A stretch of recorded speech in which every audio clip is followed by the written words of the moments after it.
And after 6 months, the Prophet ﷺ says, I have seen a dream, and in my dream, according to my, and by the way, the dream of a prophet is wahi, is revelation. So what he sees, we have to do it. I have seen a dream that we are going to enter the Kaaba. And we are going to enter the Kaaba peacefully. We're not even going to have to fight. And we're going to go there and make Hajj. Now when you go to Hajj, can you take your shotgun with you? Can you take your sword with you? Can you take your spear with you? Can you take your bow and arrow with you? No. No. You don't take weapons to Hajj. Okay? You don't take weapons to Hajj. And the dream says that you will go, and will you go for war or you will go peacefully? You're going to go peacefully. And where are you going to go? Let me ask you again so I know you're still awake. Where are you going to go?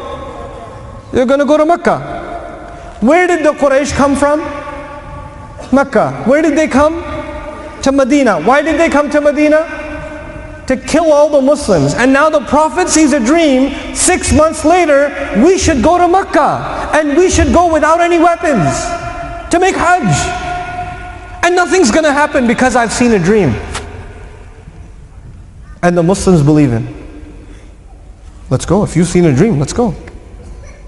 If you ask anybody else to follow into the city that was just thirsty for your blood, you want to go there and make Hajj? Are you sure? Are you sure that was your dream? No, no, no. Let's just go. قال رسول الله صلى الله عليه وسلم لقد صدق الله رسوله الرؤيا بالحق. He said the truth. Let's follow him. So they go. Now, when you go to Hajj or you go to Umrah from here, how long is the flight? I don't know. Tell me. 14 hours? Allahu Akbar. Inna lillahi wa inna ilayhi raji'un. 14 hours. I'm sure their trip from Medina to Mecca must not have been 14 hours. It must have been less. Oh wait. They were walking. They're walking from Medina to what? Mecca. So it's going to take a few weeks, maybe even months before they get there. They're not like you who go to the airport, then wait in the lounge for 2 hours, then go on the plane, which is air conditioned, with a TV screen in front of you, which helps you prepare for Hajj. Okay? And you're sitting on the couch like, this is so uncomfortable, my back. You know, 14 hours, there's a 1 hour delay. These guys are walking. Is there air conditioning? Is there any lounge, like a club lounge where you can get a snack? No. Is there anybody walking over and offering them headphones or a wet towel or? Is there snacks offered every few hours or? And the closer they get, the closer they're getting to their own death. I mean, if you think about it, who wants to kill them? The Meccans. And you're going into their city, you're going into the lion's den itself, without weapons, you're going to get killed. So they're walking with Rasul Sallallahu Alaihi Wasallam. They're going to Mecca. They get close enough. The Quraysh found out that the Muslims are coming, and they also found out that the Muslims are coming unarmed. They're not armed, they're coming unarmed. So they said, if they get too close, there's going to be a problem. Let's try to kill them before they get any close. So they sent Khalid ibn Walid radiallahu ta'ala anhu, because he had a fast battalion. Him and his men were fast. They were quick horsemen. To go and catch the Muslims quickly, maybe even around the area of Badr, quickly catch them and kill them. Kill all of them before they get close to Mecca. I'll tell you why they didn't want the Muslims to get close to Mecca. I'll tell you later. But you know, Rasul Sallallahu Alaihi Wasallam found out, because he had sent some scouts, he found out that Khalid is coming this way. So the Muslims went the other way. And they ended up in the place called Hudeybiye. They ended up in Hudeybiye. Now the thing is, let me tell you why the Quraysh didn't want them to get close. The Quraysh, what did they have all around the Kaaba? Do you know? What did they have all around the Kaaba? Idols. And each of these idols is from a different tribe. Okay, so they're not all idols for the Quraysh.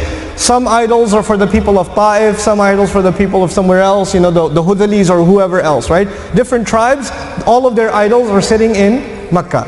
And why does everybody respect Makkah? Why does everybody respect the Quraysh? Because they hold the idols. And also because they take care of people who come and give and do the tawaf and do the hajj. And why do they have respect? Because if somebody comes unarmed to Makkah to do hajj, even if it's a hajj of shirk, even if they come for that, then the Makkans will take care of them or attack them? They'll take care of them. And that is the only reason all of Arabia respects Makkah. So if the Muslims are coming for hajj and they are unarmed and the Quraysh attack them, then they will lose the respect of all of the Arabs. And all of the Arabs are already angry with Makkah because Makkah told them, Quraysh told them to leave their homes and come out and kill all the Muslims. But did they get to kill the Muslims? No. And is it cheap to gather an army or expensive? It's very expensive. So all the tribes spent a lot of money to come and try to attack the Muslims, but that failed. And now they've all gone back, and are they ready to listen to Makkah again, to Quraysh again? No, like you wasted our time and money. We went out there for nothing. We're not listening to you people again. And now the Muslims are coming, and if you try to kill the Muslims when they're making hajj, it's not like the rest of the tribes like Makkah right now. So the Quraysh are like, if we attack the Muslims after they have reached the miqat, and after they've reached Hudeybiye, then all the Arabs are going to say, forget these Makkans, man. They cost us all this money, and now they're killing Hujjaj. Forget these people, let's kill them. So now the Quraysh cannot kill the Muslims. They're stuck. They're stuck. But the Muslims don't know that. The Muslims are just going and they think that the Quraysh might still what? Kill them. They stop at Hudaybiya. Rasulullah ﷺ sends somebody inside. He sent Uthman radiallahu anhu inside as an ambassador. We're coming to make hajj, we're not going to fight. We're just coming to make hajj, which is pretty amazing. You guys just tried to kill us and now we're going to walk into your house. So would you what's up? And we're going to go around your house, and we're going to walk back. You know what that is? That is spitting on the enemy's face and saying, what you going to do? Huh? What you going to do? So the Quraysh, they don't know what to do, but they arrest Uthman. They're panicking. They don't know what to do. What is he doing here? What do you mean they have an ambassador? What do you mean they're in Hudaybiya? Capture him, detain him, arrest him. And they arrest him, and the rumor spreads that they killed him. The rumor spread that the Quraysh have killed who? Uthman radiallahu anhu. Where's the Prophet ﷺ and all of the Muslims? Where are they? You tell me now. They're in Hudaybiya. So these Muslims are in Hudaybiya and they get the news, they get the rumor that Uthman has been killed. But the truth of it is Uthman has not been killed, he has only been what? Arrested. But when the Prophet hears that Uthman has been killed radiallahu anhu, he gets very upset. And he gathers all of the Muslims. And he asks them to take an oath of allegiance under a tree. He calls them and says, you have to pledge to me that we will take revenge for the murder of Uthman. We're going to go into Makkah and we're going to take revenge for what they did to Uthman. Now he's going to take this oath from the people who came for war or came for hajj. So do they have weapons or no? No, they only have the knife, the small knife that they use to slaughter the animal. That's all they got. They have no shields, they have no bow and arrow, they have no spears, and they're going to go inside the most heavily armed weapons depot city in all of Arabia, and that is Makkah. They're going to go inside Makkah to take revenge for Uthman. And Rasulullah says, I need you to pledge to me that you will be loyal to me and you're going to go. Because we have to seek revenge for Uthman. Do the Muslims agree? They agree. All the Muslims who agree, are they also now, they also know, what are the chances? Are we going to win or are we going to get killed? So we're ready to be killed. We're ready to die. Now, I want you to understand something. Actually, no, not yet. I'll tell you later. I'll tell you later. Now the Muslims are ready to go kill. And when the Quraysh find out the Muslims are ready to go into war, they say, no, we didn't kill Uthman. We just arrested him. You can have him back. Take him back, take him back. Calm down. Now the Muslims were already ready to fight, but then they what? They calmed down. Then they said, okay, let us come make hajj. No, you can't make hajj. You can't make hajj. Let's make a treaty. This is called the treaty of what? Hudaybiya, Sulh Hudaybiya. let's make a treaty. And if you know anything about this treaty, you know that all of the terms in this treaty go against the Muslims. Every one of them goes against the Muslims, and every one of them is in the favor of the Quraysh. So they give this treaty to the Prophet ﷺ. This is the treaty. What do you say? And the Prophet ﷺ signs it or doesn't sign it? He signs it. He signs it. And that means that you will not make Hajj this year, you can come back next year. You don't make Hajj this year, you can come back next year. Now let me tell you something. If you paid for your Hajj package and you flew to Medina, and when you got to the airport in Medina, after a 14-hour flight and a couple of halal McDonald's, when you got to the passport office, the guy looks at you and says, come back next year. Go. What are you going to do? What are you talking about, mate? You can't do that to me. I came for Hajj. What do you mean go back? Yes, go back. And go back peacefully. Like, you can't do this to me. I flew all this way, 14 hours. I paid for my ticket. I got the visa. I got the approval. I have the Hajj package. No, go back. Where did these people come from? They came from Medina. Muslims came from Medina. Did they fly over to Makkah? Did they walk over to Makkah? They walked over to Makkah. Are they hoping to make Hajj? Yes. And when they finally get there, Rasulullah says, he signs the paper and says what? Okay everyone, let's walk back to Medina. Now I want you to understand, human beings have emotions. We're all human beings. Sahaba are human beings too. Human beings have emotions. And it is very hard sometimes to control our emotions. And sometimes when our emotions get out of control, we become chaotic. We become chaotic.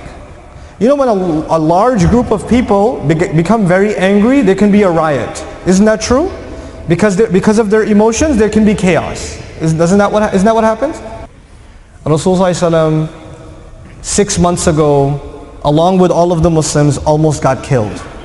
Yes? Which emotion was there when we were almost killed? Fear. Extreme fear. Yes? Okay. Every man, woman and child.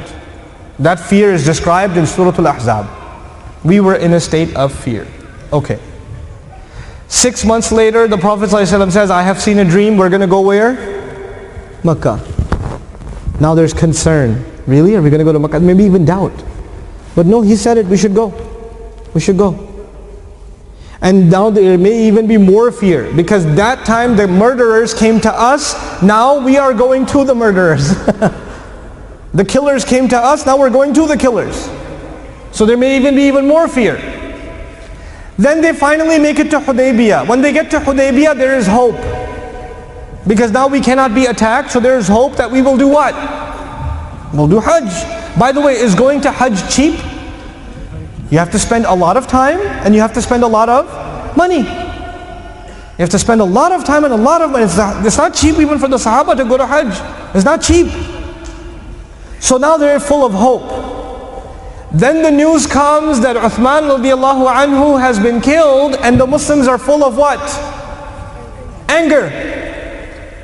Then they take an oath that we will take revenge, and they are full of courage and excitement. You know, before the war begins, before the general says, attack!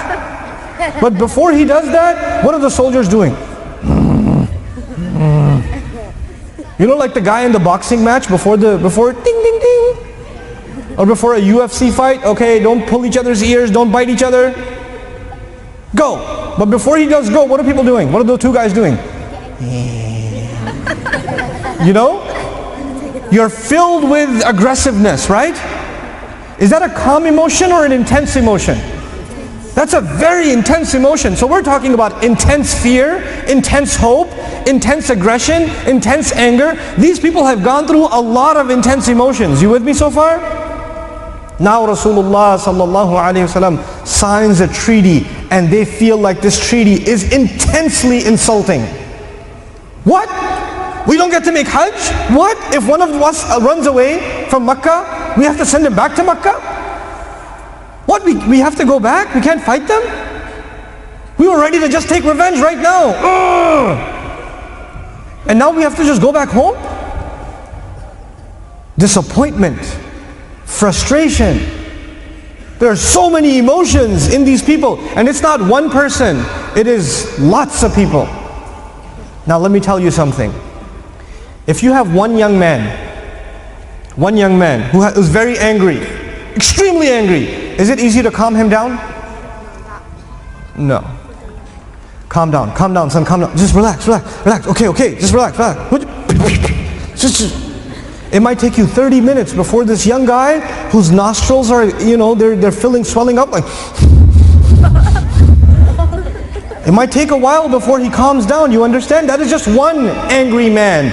Are they in the thousands? If there are hundreds, if not thousands of angry men, is it easy to calm them down? No.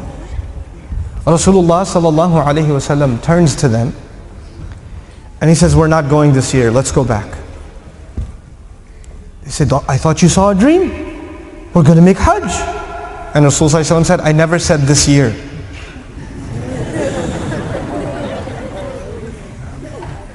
What do you mean you never said this year? If it wasn't this year, why did we come here? But they didn't say anything.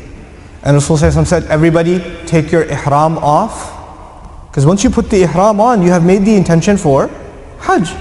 And Rasulullah says, everybody take your ihram off. They don't take it off. They don't take it off. Why not? You tell me now, why not? One angry man's emotions are hard to control. A huge mob of angry men is impossible.